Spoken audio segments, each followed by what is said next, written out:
അഭിഷേക്, അപ്പോൾ ബിഗ് ബോസിൽ നിന്ന് ഇപ്പോൾ പുറത്ത് വന്നിരിക്കുകയാണ്. അപ്പോൾ എന്താണ് ഫീൽ ചെയ്യുന്നത് ശരിക്കും?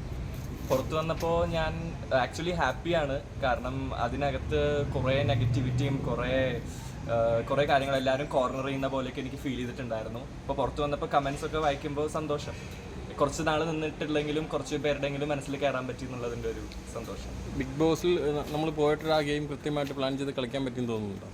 ഒരിക്കലുമില്ല. ഞാൻ കുറേ പ്ലാനിങ് ആയിട്ടാണ് വന്നത്. പക്ഷെ അതിനകത്ത് അങ്ങനെ നമുക്ക് പ്രതികരിക്കാനോ അനാവശ്യമായിട്ട് ആർട്ടിഫിഷ്യലായിട്ട് ഫൈറ്റ് ഉണ്ടാക്കാൻ ഞാൻ അതിൽ പ്ലാൻ ചെയ്തിട്ടില്ല. പക്ഷെ പറയേണ്ട കാര്യങ്ങൾ ഞാൻ ഏറെക്കുറെ പറഞ്ഞിട്ടുണ്ടെന്നാണ് എനിക്ക് തോന്നുന്നത്. ഇപ്പോൾ ശരിക്കും വെച്ചാൽ ബിഗ് ബോസ് എന്ന് വെച്ച് കഴിഞ്ഞാൽ അവൻ്റെ ഉള്ളിൽ നടക്കുന്ന കുറേ ഗെയിംസും കാര്യങ്ങളും ചേർത്തുള്ള ഷോ ആണ്. അപ്പോൾ പലപ്പോഴും അഭിനെ ചില സീനുകളിലൊന്നും അധികം കണ്ടുവരാറില്ല, ഗെയിമിനാണെങ്കിലും അല്ലാണ്ട് കാണാറില്ല. അപ്പോൾ അതെന്തുകൊണ്ടാണെന്ന് തോന്നിയിട്ടുണ്ടോ? ഞാൻ ആക്റ്റീവ് അല്ലേ ശരിക്കും? ആക്ച്വലി ഞാൻ അതിനകത്ത് കുറേ കാര്യങ്ങൾ ചെയ്തിട്ടുണ്ട്. ഞാൻ എപ്പിസോഡ് കാണുമ്പോഴാണ് എൻ്റെ സ്ക്രീൻ സ്പേസ് വെറും 1 മിനിറ്റാണ് അതിനകത്ത് വന്നിട്ടുള്ളത്. അത് എന്തുകൊണ്ടാണ് ഞാൻ ചെയ്തതെല്ലാം കട്ട് ചെയ്ത്, അല്ലെങ്കിൽ ഞാൻ പറയുന്ന കാര്യങ്ങളെല്ലാം ഞാൻ അഭിഷേക് ശ്രീകുമാറും തമ്മിൽ കുറേ ജസ്റ്റിഫിക്കേഷൻസും പറഞ്ഞതൊന്നും കാണിക്കാതെ എനിക്കെതിരെ ആരെങ്കിലും പറയുമ്പോൾ അത് അവിടെ വെച്ച് എൻ്റെ റിപ്ലൈ കട്ട് ചെയ്ത് ഞാൻ വിഷമിച്ചിരിക്കുന്ന സീൻ മാത്രം ആഡ് ചെയ്തിട്ട് അവരത് ഫുൾ എഡിറ്റ് ചെയ്ത് എന്തുകൊണ്ടാണ് ലൈവ് വിട്ടതെന്ന് എനിക്കിപ്പോഴും അറിയില്ല. അപ്പം എപ്പിസോഡ് കാണുമ്പോൾ ഉറപ്പായിട്ടും ഒരു പ്രേക്ഷകരെന്ന നിലയിൽ അവർ കാണുമ്പോൾ എന്തായാലും ഞാൻ അതിനകത്ത് ഇല്ല മേജർ പോർഷൻസ്. പലപ്പോഴും ഈ ഗബ്രി ജാസ്മിനാണ് അവരുടെ ഒരു പ്രണയം അല്ലെങ്കിൽ ഒരു സ്ട്രാറ്റജി എന്നുള്ളെങ്കിലും പലപ്പോഴും ജാസ്മിനുമായിട്ട് അധികം സംസാരിക്കുന്ന കാണാറുണ്ട്. നിങ്ങൾ തമ്മിലുള്ള സൗഹൃദം എങ്ങനെയാണ്? ജാസ്മിൻ്റെ ഒരു ഫണ്ണായിട്ടുള്ള ഒരു ക്യാരക്ടർ എനിക്ക് ഭയങ്കര ഇഷ്ടമാണ്. തമാശ പറയാനാണെങ്കിലും ആ ഒരു ക്യാരക്ടർ ഇഷ്ടമാണ്. പക്ഷേ കുറേ അധികം അവർ ക്യാമറയ്ക്ക് വേണ്ടി നടത്തുന്ന ഇപ്പോൾ പ്രണയ നാടകമായാലും അതിനൊന്നും ഞാൻ സപ്പോർട്ടിങ് അല്ല. പക്ഷേ ആസ് ഒരു സിസ്റ്റർ പോലെ എനിക്ക് ഇടയ്ക്ക് നല്ല ഫണ്ണും എല്ലാം പറയാൻ തോന്നി. അപ്പോൾ ഈ ഗബ്രിയായിട്ടാണ് കൂടുതൽ വരുന്നതെങ്കിലും അബിയായിട്ട് സംസാരിക്കുന്ന ഒരു ഗെയിം സ്ട്രാറ്റജി ആയിട്ട് തോന്നിയിട്ടുണ്ടോ? എനിക്കതിനകത്ത് പേഴ്സണലി എനിക്കങ്ങനെ ഫീൽ ചെയ്തിട്ടില്ല. കാരണം ഞങ്ങളതിന് സംസാരിച്ചിട്ടുള്ള കാര്യങ്ങളാണെങ്കിൽ തന്നെ കുറച്ച് പുറത്തെ കാര്യങ്ങളും അങ്ങനെ തമാശകളൊക്കെയാണ്. അത് ഗെയിം സ്ട്രാറ്റജിയാണെന്ന് എനിക്ക് ഫീൽ ചെയ്തിട്ടില്ല. ശരിക്കും അവരുടെ ലവ് സ്ട്രാറ്റജി അല്ലെങ്കിൽ അത് ഫേക്കാണോ ശരിക്കും? അത് ഫേക്കായിട്ടാണ് എനിക്ക് ഫീൽ ചെയ്യുന്നത്. കാരണം എന്താണെന്ന് വെച്ച് കഴിഞ്ഞാൽ അവർ പലപ്പോഴും പറയുന്ന സ്റ്റേറ്റ്മെൻറ്റ്സ് എല്ലാം ഇടയ്ക്കിടയ്ക്ക് മാറ്റി പറയുന്നുണ്ട്. പിന്നെ നെഗറ്റീവാണ് പുറത്തുനിന്ന് അറിഞ്ഞിട്ടും അതിനകത്ത് ഇരിക്കുന്നുണ്ടെങ്കിൽ നെഗറ്റീവ് പബ്ലിസിറ്റിക്ക് വേണ്ടി ചെയ്യുന്ന ഒരു ആക്ട് ആയിട്ടാണ് എനിക്ക് ഫീൽ ചെയ്തത്. അതെപ്പോഴെങ്കിലും അവരോട് പറഞ്ഞിട്ടുണ്ടോ? ഞാൻ ചോദിച്ചിരുന്നു. ഞാൻ വന്നപ്പോഴേ ചോദിച്ചിരുന്നു, നിങ്ങൾക്ക് അറിയാമല്ലോ നെഗറ്റീവാണ് പുറത്ത്, എന്നിട്ട് നിങ്ങൾ ഇത് എന്തിനാ കണ്ടിന്യൂ ചെയ്യുന്നതെന്ന് പറയുമ്പോൾ അവർ കുറേ ജസ്റ്റിഫിക്കേഷൻസ് പറയുന്നുണ്ട്.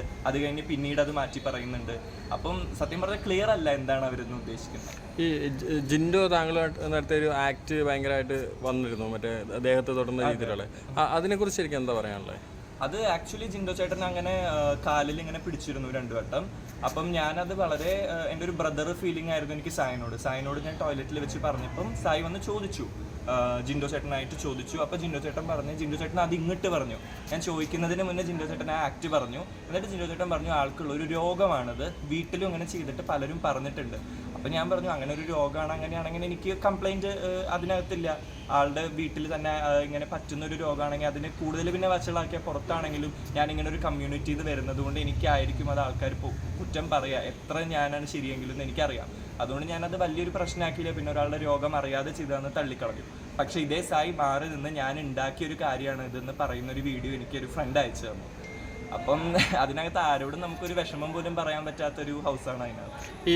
അതായത് പിന്നീട് ജിൻഡോ ചേട്ടനായിട്ട് കൂടുതൽ ആത്മബന്ധം ഉണ്ടായി, ഇറങ്ങാൻ നേരത്ത് എൻ്റെ അച്ഛൻ്റെ സ്ഥാനത്താണെന്നുള്ള രീതിയിൽ പറഞ്ഞു. അതെന്താണ് അങ്ങനെ ഒരു അപ്രോച്ച് പറയുന്നത്? എന്താണെന്ന് വെച്ച് കഴിഞ്ഞാൽ ഞാൻ കാണുന്ന ജിൻഡോ ചേട്ടൻ ഏത് ടാസ്ക് കഴിഞ്ഞാലും എന്നെ വന്ന് കെട്ടിപ്പിടിച്ച് പറയും നീ അടിപൊളിയായി ചെയ്തു, നീ എന്താണ് ഈ ക്യാപ്റ്റൻസിക്ക്, ഞാൻ ലാസ്റ്റ് ക്യാപ്റ്റൻസിയിൽ മത്സരിക്കുന്നതിന് മുന്നേ ജിൻഡോ ചേട്ടൻ വന്ന് പറഞ്ഞു നീ ജയിക്കണം എന്നായിരുന്നൂടെ എനിക്ക് ആഗ്രഹം, നിനക്ക് എന്ത് പറ്റിപ്പോയി, നിനക്ക് ഞാൻ ഒട്ടിയുള്ളതാണ് എന്നോട് പറയുന്നത്.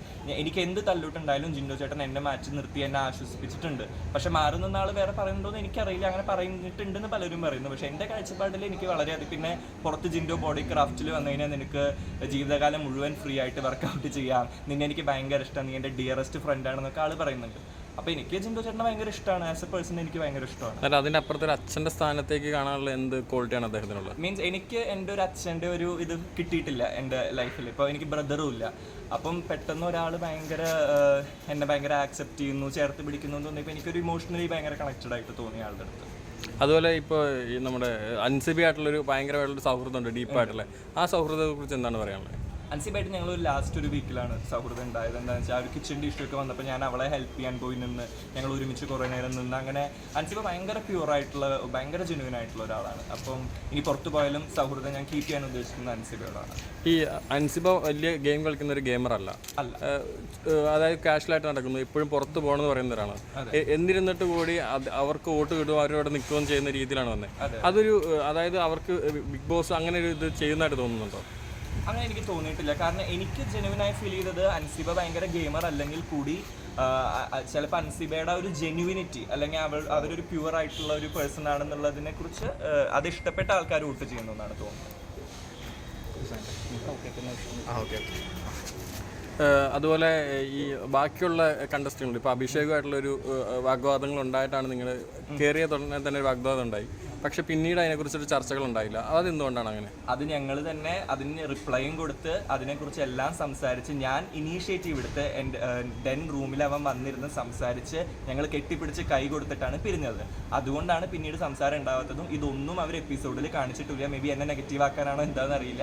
ഇതൊന്നും എപ്പിസോഡിലോ ലൈവിൽ പോലും വന്നിട്ടില്ല. ഇപ്പോൾ താങ്കൾ കഴിഞ്ഞ ദിവസം ഒരു പോസ്റ്റ് ഇട്ടുണ്ടായിരുന്നു, അതായത് താങ്കൾ ഗെയിം കളിച്ച് കൃത്യമായിട്ട് കണ്ടില്ല, അപ്പോൾ അതിൽ വോട്ട് ചെയ്ത്, അതായത് അതിന് തുടർച്ചയായിട്ടുള്ള പോസ്റ്റുകൾ വന്നത് അൺഫെയർ ആയിട്ടുള്ള ഔട്ടാകലായിട്ടാണ് എനിക്ക് തോന്നുന്നത്. ആ സ്റ്റോറികളെല്ലാം നിങ്ങൾ ഷെയർ ചെയ്തിരുന്നു. അപ്പോൾ അതിനെക്കുറിച്ച് എന്താണ് പറയാനുള്ളത്? ഞാൻ ആക്ച്വലി പുറത്തിറങ്ങിയപ്പോഴാണ് കാണുന്നത്, ഞാൻ കമൻസ് ഒക്കെ നോക്കുമ്പോൾ നന്ദനയ്ക്ക് ആരും സപ്പോർട്ടില്ല, നന്ദനയ്ക്ക് അഗെയിൻസ്റ്റ് ആണ്, റസ്മിനെ എല്ലാവരും അഗെയിൻസ്റ്റ് ആണ്. നോക്കുമ്പോൾ എനിക്ക് കുറേ നല്ല കമൻസ് വരുന്നുണ്ട്. എനിക്ക് പലരും പേഴ്സണലി മെസ്സേജ് അയക്കുന്നു, ഞാൻ ചേട്ടനാണ് വോട്ട് ചെയ്തത്, ഞാൻ ഇവരെ കൊണ്ട് വോട്ട് ചെയ്യിപ്പിച്ചിട്ടുണ്ട്, നന്ദനയ്ക്കൊന്നും ആരും വോട്ട് ചെയ്തിട്ടില്ല, റസ്മിനൊന്നും ആരും വോട്ട് ചെയ്തിട്ടില്ല എന്ന് പറയുന്നു. അങ്ങനെ ഇവർ രണ്ടുപേരും എങ്ങനെ എൻ്റെ മുകളിൽ കയറി വന്നു എന്നുള്ള ഡൗട്ട് എനിക്ക് ഇപ്പോഴും ഉണ്ട്. പക്ഷെ നമുക്ക് ഒരിക്കലും ഇത് ചോദ്യം ചെയ്യാൻ പറ്റില്ല. കാരണം ഇതൊരു എക്സ്റ്റേണൽ പാർട്ടി ചെയ്ത് കൊടുക്കുന്ന എന്തോ വോട്ടിംഗ് സിസ്റ്റമാണ്. മേ ബി അങ്ങോട്ടും ഇങ്ങോട്ടും മാറിയതായിരിക്കാം, അറിയില്ല. ഈ താങ്കൾ LGBT കമ്മ്യൂണിറ്റിനെ ഇത് ചെയ്തിട്ട് പ്രതിനിധീകരിച്ച് വന്നൊരു വ്യക്തിയാണ്. പക്ഷേ ഇതിനകത്ത് റസ്മിൻ ചില സമയങ്ങളിൽ ശ്രീധുവിനോട്ടുള്ളൊരു പ്രണയ അഭ്യർത്ഥന പോലത്തെ നടത്താറുണ്ട്. അപ്പോൾ അത് റസ്മിൻ്റെ ഒരു ഗെയിം സ്ട്രാറ്റജി ആയിട്ടാണ് തോന്നുന്നത്, അതോ ഒരു ലെസ്ബിയൻ ആയിട്ട് തോന്നിയിട്ടുണ്ട് എപ്പോഴെങ്കിലും? ഞാൻ അത് കേട്ടിട്ടില്ല. അവർ ലവ് അഭ്യർത്ഥിച്ചത് ഞാൻ കേട്ടിട്ടില്ല. പിന്നെ ഒരാൾ ലെസ്ബിയൻ ആണോ അല്ലയോ എന്ന് പറയേണ്ടത് അവരാണ്, നമ്മളല്ല അവരെ ജഡ്ജ് ചെയ്യേണ്ടത്. അപ്പോൾ അവരത് എപ്പോഴാണ് തുറന്ന് പറയുന്നത് വെച്ചാൽ അപ്പോൾ നമുക്കത് നോക്കാം. ഇത് ഈ ഗബ്രി, ജാസ്മിൻ, റസ്മിൻ അവരൊരു ഒരുമിച്ചായിട്ടൊരു ഗെയിം കളിക്കുന്നത്, അല്ലെങ്കിൽ അതിൻ്റെ കൂടെ നൂറോ ഇവരൊക്കെ അങ്ങനെ ജിൻ്റെ പലപ്പോഴും പറയുന്നുണ്ട്, ഇവർ ഒരുമിച്ചൊരു ഗെയിം സ്ട്രാറ്റജിയിലാണ് വന്നത്. അങ്ങനെ ഒരു പ്ലാൻഡ് ആയിട്ട് കാര്യങ്ങളോട് ചെയ്യുന്നതായിട്ട് തോന്നിയിട്ടുണ്ട് എപ്പോഴും? ഗബ്രിയും ജാസ്മിനും പ്ലാൻഡ് ആണെന്നാണ് എനിക്ക് തോന്നുന്നത്. കാരണം അവരുടെ കുറേ ആക്ട് കാണുമ്പോഴും എത്രയൊക്കെ നെഗറ്റീവ് വന്നാലും ഒരു പ്രശ്നമില്ലാണ്ട് തുടരുന്നുണ്ടെങ്കിൽ ഉറപ്പായിട്ടും അത് പ്ലാൻ തന്നെ ആയിരിക്കും. അതിൽ റസ്മിന് എത്ര ഇൻവോൾവ്മെൻറ്റ് ഉണ്ടെന്ന് എനിക്കറിയില്ല. പിന്നെ നോറയ്ക്ക് അതിൽ ഇൻവോൾവ്മെന്റ് ഇല്ല എന്നാണ് എനിക്ക് തോന്നുന്നത്. കാരണം എപ്പോൾ നോക്കിയാലും നോറ ഇവർക്കെതിരെ തന്നെയാണ് സംസാരിക്കുന്നത്. അല്ല, അതൊരു എന്താ വെച്ച് കഴിഞ്ഞാൽ എല്ലാവരും കൂടെ ഒരേ സ്ട്രാറ്റജിയിൽ നിന്ന് കഴിഞ്ഞാൽ മുന്നോട്ട് പോകാൻ പറ്റില്ലല്ലോ. ഓക്കെ. അപ്പോൾ അങ്ങനെ ഒരു തർക്കം ഉണ്ടാക്കി അവർക്കൊരു അങ്ങനെ ഒരു ഫേസ് ഉണ്ടാക്കാൻ നോക്കുന്നതായിട്ട് തോന്നിയിട്ടുണ്ടോ? നോറയുടെ കേസ് എനിക്കറിയില്ല, മേ ബി ഉണ്ടായിരിക്കും. കാരണം ജിൻഡോ ചേട്ടൻ പലപ്പോഴായി പറയുന്നുണ്ട് ഇവർ പുറത്തറിയാം, ഇവരൊരു സ്ഥലത്താണ് ഹെയർ ഫിക്സിങ് ചെയ്തിട്ടുള്ളത്, വരുന്നതിന് മുന്നേ കോള് വിളിച്ചതും മുന്നാക്കിയോ എനിക്ക് കറക്റ്റ് ഒന്നും അറിയില്ല. അവർ പറയുന്നതാണ് ഞാൻ പറയുന്നത്. ആളുടെ നമ്പർ മേടിച്ച് ജാസ്മിൻ കോൺടാക്ട് ചെയ്തിട്ടുണ്ട് നോറേൻ്റെ എന്നൊക്കെ പറയുന്നുണ്ട് ജിൻഡോ ചേട്ടൻ. ഇതിൻ്റെ സത്യാവസ്ഥ എനിക്കറിയില്ല. ജിൻഡോ ശരിക്കും ഒരു ഇൻ്റലിജൻറ്റ് ഗെയിമറാണോ അതോ ഒരു മണ്ടനായ ഗെയിമറാണോ? വളരെ ഇൻ്റലിജൻ്റ് ആയിട്ടുള്ള ഗെയിമറാണ്. എപ്പോഴൊക്കെയാണ് അത് തോന്നിയിട്ടുള്ളത് ശരിക്കും? കാരണം ആൾക്കറിയാം എന്ത് ചെയ്താൽ അത് പുറത്ത് ഹിറ്റ് ആവും എന്നറിയാം. എൻ്റെ അടുത്ത് തന്നെ പലപ്പോഴും പറഞ്ഞിട്ടുണ്ട്, ഞാൻ ഇത് ചെയ്തു, ഈ ഫണ്ട് പുറത്ത് കത്തും, ഇന്ന് കേരളം കത്തുന്ന ആൾ ഒരു ആക്ട് കഴിഞ്ഞിട്ട് പറയുന്നുണ്ട്. അത് ആളുടെ ഗെയിമാണ്, അത് നമ്മൾ അക്സെപ്റ്റ് ചെയ്തേ പറ്റുള്ളൂ. അത് പുറത്ത് കത്തുന്നുണ്ടല്ലോ. അതായത് അർജുനും ശ്രീധുവായിട്ടുള്ളൊരു ലവ് സ്ട്രാറ്റജി അവിടെ പോകുമ്പോഴും അർജുനെയും താങ്കളെയും ചേർത്തുള്ള ചില കമൻറ്റുകളും കാര്യങ്ങളും സോഷ്യൽ മീഡിയയിൽ വരാറുണ്ട്. അപ്പോൾ അതിനെക്കുറിച്ച് എന്താണ് പറയാനുള്ളത്? എനിക്കറിയില്ല അങ്ങനെ വന്നിട്ടുണ്ടോ എന്ന്. അതിനെക്കുറിച്ച് എന്താ, ഞാനും അർജുനും തമ്മിൽ നല്ലൊരു ഫ്രണ്ട്സാണ്. ഞാൻ കൂടുതൽ അർജുനോട് സംസാരിച്ചിട്ടില്ല. കാരണം എനിക്കറിയാം ഇങ്ങനെ ഞാൻ അർജുൻ്റെ അടുത്ത് പോയിരുന്ന അതൊരു കോംബോ ആക്കി ഇറക്കും. അത് വരാനോ അങ്ങനത്തെ ഒരു നാടകത്തിന് എനിക്കൊരു താല്പര്യം ഇല്ലാത്തതുകൊണ്ട് ഞാൻ മാക്സിമം അർജുനായിട്ട് ഇൻട്രാക്ഷൻസ് കുറച്ചിരുന്നു. പക്ഷേ എന്നെ അർജുൻ കുറേ സപ്പോർട്ട് ചെയ്ത് സംസാരിച്ചിട്ടുണ്ട്, അർജുനെ ഞാനും സപ്പോർട്ട് ചെയ്തു. ഞങ്ങൾക്കൊരു നല്ല ഫ്രണ്ട്ഷിപ്പ് ബോണ്ട് ഉണ്ട്. അവിടെ ഡബിൾ ഗെയിം കളിക്കുന്ന ആളുകൾ ആരൊക്കെയാണെന്ന് പറയാം?